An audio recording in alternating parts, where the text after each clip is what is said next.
Hey guys, welcome to the Lovin Show. Today's show is brought to you by Fitbit, who help people lead healthier, more active lives by empowering them with data, inspiration, and guidance to reach their goals. In April, they launched the Fitbit Charge 4, featuring built-in GPS, Spotify, and the brand new fitness metric, Active Zone Minutes, which might actually push you to work out harder, burn more calories, and make sure your heart's pumping. Unbelievable. While Fitbit is the sponsor of the show, the opinions and statements are Lovin Dubai's. Now, which I'm sure you're all waiting for, on to our guest. On today's show, we're joined by Danae Mercer. She is one of the most powerful voices of body acceptance and self-love in the UAE. So excited to have her on. Welcome to the show. Yeah, I'm really excited to be here. Well, here. I know, it's such a shame. I mean, usually we have people coming into the studio, but you're coming live to us from where? Oh, from my flat, as you can probably tell from all the cat toys everywhere. Oh, very good. I know it's so great to get kind of a look into people's kind of like with their homes and how they live. But I see, so basically we want to talk about a little bit about you, get to know you a bit more. And you could say, for example, your Instagram account is not your typical account. For anyone who doesn't know your page, can you tell us a little bit about what you share? Yeah, sure. So my whole focus with my Instagram is just to help ladies, gals feel a bit more normal. So I share a lot of talk about like cellulite and stretch marks and skin rolls and things that a lot of women have. And I kind of also just pull back the curtain a bit behind Instagram versus reality. So like how people pose, how they use light, how they use angles to get perfection. And then I talk about eating disorders and disordered eating and mental health. And so that whole kind of range of stuff. And like your page is amazing. The reaction you get is amazing. People clearly love what you're posting. But how do you get on the path? Because like I said, it's not a typical Instagram account. You're sharing the bits that maybe sometimes people are nervous to share. So how did you start on that journey and then kind of propel that journey forward to being as vocal as you are? Well, I started just over a year ago, so April 2019. And at the time I was doing a lot of like pretty traditional kind of Fitspo stuff or luxury travel stuff. But I had started to feel pretty disconnected between like what I was presenting out there, which was this like snapshot, casual, candid moment, and all the work that I knew went on behind the scenes to get that like 1 second of, instant perfection kind of thing. And I'd also seen, there's an artist called Sarah Shakiel. She had done this whole glitter stretch marks range of art. And for me, seeing her art changed the way I viewed my own stretch marks. Like in an instant, I switched from being like, oh, these are horrible, to like, oh, those could actually be beautiful. So these two things together, and I started to think, well, maybe there's something I could do, and maybe there's something I could communicate that might help women and honestly help myself. And it's just kind of grown from there, I guess. Yeah, it's amazing. And like I said, the reaction you get is amazing. There's a lot of kind of self-love. I feel like people are sometimes really crying out for this content. But for you reading through all the comments, what's kind of the general reaction that you get? And has it been the same since you started? Because you've obviously been doing this for a while. So has the reaction changed, or has it always been positive, or what kind of reaction do you see? Well, I think you're right that people want this. Like I think so many women, we just want to feel not alone. Right? And so many of these things that for so long we thought we were flawed, we were broken, we had imperfections, because that's what we're told, that's what we're sold essentially. So from the very beginning, and this did surprise me, there was such a community just saying like, oh my gosh, me too. Oh my gosh, I have this, or oh my gosh, I thought I was alone. And for me, that's, if anything, it's made me feel better in my skin, because it's this kind of constant, really beautiful mirror of other women being like, oh, I've got that too. Yeah. So you feel it's really empowering. 100%. And that's kind of the impression that I got when I was on your page, is that the number of kind of very personal comments that you get is kind of what's overwhelming. Do you find that you're kind of building a connection with your audience? Are you able to respond to them? Or how do you feel reading those responses? I am so grateful for every single message I get. And, I now with the nature of my page, unfortunately, I can only respond to a fraction. And that's what you see in the comments. Like I get probably 2 messages a minute at the moment in my inbox, but they're these really beautiful, powerful messages of women just sharing their stories. So I do try to spend a chunk of time on my Instagram and in the Facebook community too, every day, and now YouTube, just I don't know. I know for me, feeling heard is one of the most beautiful and powerful things, especially when you're like laying your soul bare and you're like, this scares me. I feel vulnerable. I feel fragile. Just to have someone be like, hey, I hear you. And you're not wrong for feeling those things. So I try to respond to as many as I can every day. But this is what I think is amazing. You said it's something relatable, like you're talking about body rolls, which we all have, but we don't see. You're talking about stretch marks. You talk about your own eating disorders. Is this an ongoing struggle? And do you respond to people based on your own experiences, or how do you kind of respond when, let's say if it's something medical, how do you respond? Do you respond personally, or do you direct them to the right place, or what's kind of your Well, I mean, so I imagine you might be talking about like if it's an eating disorder, and if they come to me and they're like, hey, I'm really sick, or I'm struggling with this, or I'm struggling with that. I am not an expert in eating disorders. I can talk about my own experience and things that have helped me, but I think when someone, if they're in the thick of it, or if they're in a really fragile place, I absolutely recommend them to a professional, because at the end of the day, I'm just someone who like has survived through it and can understand elements of it, but I haven't trained in a medical sense for years. So yeah, absolutely direct them to a professional. I think what's amazing is you're opening the conversation, and you're also kind of a page to follow who's open about your past and open about kind of what's okay to share, because I think what we're seeing at the moment, and like you said, is that kind of so many perfect Instagram accounts that it's just boring. So that's why I love your page. But another question I have on some of your posts is that you post for example, how people can use lighting to kind of enhance photos, and what's kind of the purpose of those posts? So I think my main goal across the board is always just to like pull back the curtain. I want, working in magazines, working in publishing, we assume everyone knows these things, right? Like we assume everyone knows to go shoot at sunrise or sunset because that's the pretty lighting.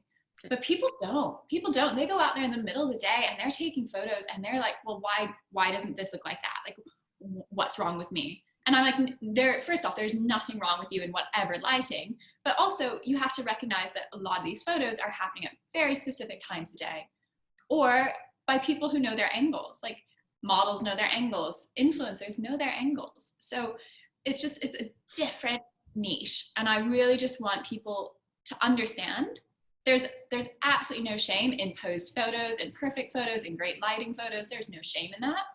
I just want people to understand some of the nuances that happen behind the camera. I get you 100%. Like you said, you're pulling back the curtain. So I want to talk a little bit about you. We had a little chat beforehand. You've been in the UAE this time for 5 years. And I remember, I guess, seeing your profile a few years ago because you were editor at the time of, was it Women's Health? Yeah, Women's Health Days, yeah. So what is your journey, and where do you see yourself? Where do you see yourself bringing your page? Do you have a plan? Well, I guess I do. I do have a plan. I would love just to continue to grow the community. I think it's a really beautiful thing that's happening in our Facebook group, which is over 10,000 women now. Wow. And the great thing is they are supporting each other. And I've got a real hard and fast rule of no bullying, no tearing other women down. That is not the place, like we don't play that game. So it's this really genuine, authentic, raw space of women just being women. And there's something incredibly powerful about that. So I'd love if that space continues to grow. I'd love to explore YouTube more just because I feel like I get to know my audience better. And I don't know, just continue to grow the community, I guess. That's amazing you mentioned about the Facebook group, because obviously the Finding Hijab page here in the UAE, the Facebook page, like that grew incredibly. Manal Rostam, I'm sure you know her, she works on that, but I know that there's so much work that goes into it in terms of admins, and it's a full-time job. Do you have help with the Facebook page? I don't yet. At some point I'd love to get help, just especially as things continue to grow, to ensure things stay safe, because like I said, if I just look at Instagram, the sheer amount of messages plus messages on different platforms, it's hard. It can be complicated to stay on top of everything. And if my goal is to create a really safe environment, there's going to reach a point when I do need help. So at some point I'd love to. 100. I feel like already managing 10,000 people in a Facebook group is already a tough task. But I think the cool thing with those is you can actually, people in the group who are, they comment a lot and they probably would like to be admins or something. But yeah, that's really cool. But obviously you have a really large Instagram profile. I think you have 1.2 million followers. Which is incredible, but it's not a traditional influencer page as we've talked about because as we've talked about. So in terms of brands, who do you align with? Who has supported you? How does that work? Does it work in the same way as it used to for you? No, it doesn't. I definitely, it's one of the funny things about, I guess, being in the region is this is pretty different from what we see a lot here. Not that it's bad, it's just different. And I have definitely noticed, I think some brands have kind of like pulled back and they're just like, which I completely respect. And that is, again, it's different, I get it. One brand that's been really, really supportive of me is actually Fitbit. And I've worked with them for years, well before, just when I was like a baby influencer, I was working with Fitbit. And then as things took off in this kind of body acceptance direction, they kept supporting me. They kind of stuck with me. They even let me help organize a body acceptance shoot at the start of this year with people from all different backgrounds and talking about their own kind of self-love journey. Amazing. So things like that have been really beautiful. It's incredible to see brands getting behind what you're doing. And let's talk about Fitbit 4 because we know they launched the Fitbit Charge 4 in April. What's kind of stand out about that product? Yeah, well, I got it on right there. It's got built-in GPS. It has sleep tracker. It links to Fitbit Premium. It has Spotify. It also has active zone minutes, which are pretty cool because they're linked to what the American Heart Association and the World Health Organization advise people to do in a week. So it links to how high your heart rate is and how much you're moving, that kind of thing. Amazing. Which I really like. So cool. So what's the most fun way you get your active zone minutes up? Well, I love that laugh. Learning, because I'm really bad at it, learning TikTok dances. Really? Do you have a TikTok profile? I do. I've temporarily deleted it because I got freaked out by all the privacy concerns going around. Okay. That's happening at the moment. But before that, I really love these little dances. This is so funny because Petra's in the office and she's a massive fan of the TikTok dancers. She's like, yes. I like TikTok. I can scroll, but I still haven't gotten into the dances. But good to know it'll get my active zone minutes up. Oh, it does. It's really, some of them you're just dripping sweat because they're hard and you're jumping up and down, and especially if you're as uncoordinated as I am, it's pretty incredible. Amazing. Before we leave you, like I said, it's been amazing to have you on the show today as one of the most powerful voices of self-love in the UAE, and I really do mean that. Your page is amazing. But we'd like to do our teeny tiny Dubai quiz, which we do with all our guests. It's 60 seconds, which I put on the clock. I ask you 10 questions about Dubai. You try and roll through them as fast as you can. If you get through them, great. If you don't, okay. We have no prizes. Usually we give away a Lovin Dubai wristband, which is not here. Do you feel set? Yeah, I'm ready. Okay, so I'm going to start the timer. And ready, steady, go. How many Emirates are there? 7. Name 3. Sharjah, Dubai, Ras Al Khaimah.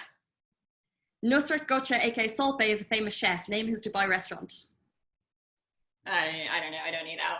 Name the horse who won the most recent Dubai World Cup. That's a hard one. What year did the Burj Khalifa open?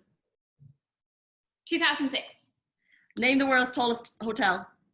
Oh, that's Burj Khalifa. What sporting event is hosted in Abu Dhabi right now? Grand Prix, Race Prix, F1, the cars. Aim Dubai, the Dubai is expected to be completed this year. Right now, what is it missing? The little, what are they called? The little houses. The little. What is the official language of Dubai? Arabic. How many fronds does the Palm Jumeirah have? 12. Stop. That was 1 minute. We got through the 10 questions. I don't know how many of them I got right. I'll go through. Well, I mean, you nailed the first two. How many Emirates? 7. Name 3. You nailed that. Nusrat Gutcha, aka Salt Bay. He's Nusrat Steakhouse. You know Salt No, Bay? I've never got that. The horse who won the most recent Dubai World Cup, that was Thunder Snow. So close with Lucky. So close. What year did the Burj Khalifa open? So it was 2010. I think you gave the year that it maybe construction started or something. We'll go with that. I was just not guessing in the dark. The world's tallest hotel. I didn't realize that this is kind of like a trick question. It's actually the Gavora. Oh, I think I knew that because the Burj Khalifa is like hotel and residential apartments or something, right? Exactly, because it's the Armani at the bottom. But I think I need to, yeah, that's a little tricky. The major sporting event hosted in Abu Dhabi right now is the UFC. Oh, shoot. Didn't get that one. Ain Dubai, you said the houses, which we'll accept because I don't know. I don't know if they're called the buckets.